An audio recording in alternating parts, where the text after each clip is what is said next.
The Strange Case of Mrs. Red and the Fake Grandma. Now, let's hear my side of the story. My name is Mrs. Red, and this is my son, Red. We both have bright red hair, and I think you'd be smart enough to have figured out the connection between that and my name. We live at the top of a building in the Peak, Hong Kong. For almost half a year, the elevator didn't work, so poor Red couldn't go to school. Instead, he took his lessons on Skype with his private tutor. One night, I had to attend a meeting so important that my boss sent his own helicopter to pick me up. I told Red to be a good boy and stay home and all that, and then I left. While I was gone, though, Typhoon number 10 hit, and when I returned, all the windows were shattered, and I found the Mac I bought Red for his 15th birthday in a state way beyond repairable. Red was nowhere in sight, but I immediately suspected that he went down through the window. After hours of searching, I finally found Red at a taxi stand, not alone, but with a little girl about 8. I listened carefully, keeping my distance between them, and found out that the little girl's name was Little Red, and her hair was also red, obviously, and that Red was going to go with her to her grandmother's place to deliver some siomai.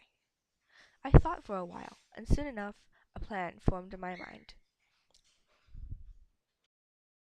I would take the MTR, which is way faster than a taxi, to go to Little Red's grandmother's place and replace her. When Red and Little Red comes in, I'll bring Red back home.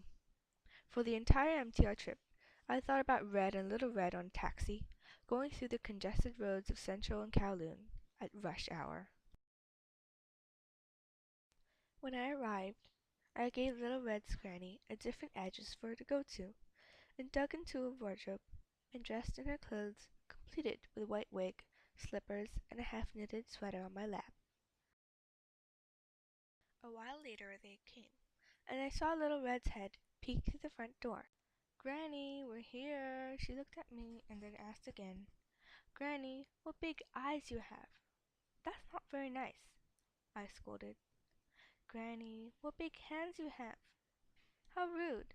I pretended to be angry. "Granny, what messy hair you have." "Stop it right now, young lady," I added nervously, trying to act like a grandmother. All the while I was working on the half-done sweater, but sometime around the middle of the conversation, it got out of control. I looked down, trying to figure out how to untangle it, and then that was the moment when the wig fell. "Hey, you're not Granny!" Little Red, who at first looked like an angel, now turned into a little devil. She ran up to me and punched me in the face, not once, not twice, but 3 times. I started seeing stars, and I fell onto the floor. But by then, I remembered something. I remembered that Red had air suffocation problems, and if he spent too much time out of home, he would start suffocating and eventually faint, or even die. And judging by the time he spent in Kowloon, well, I don't think he would be alive right now.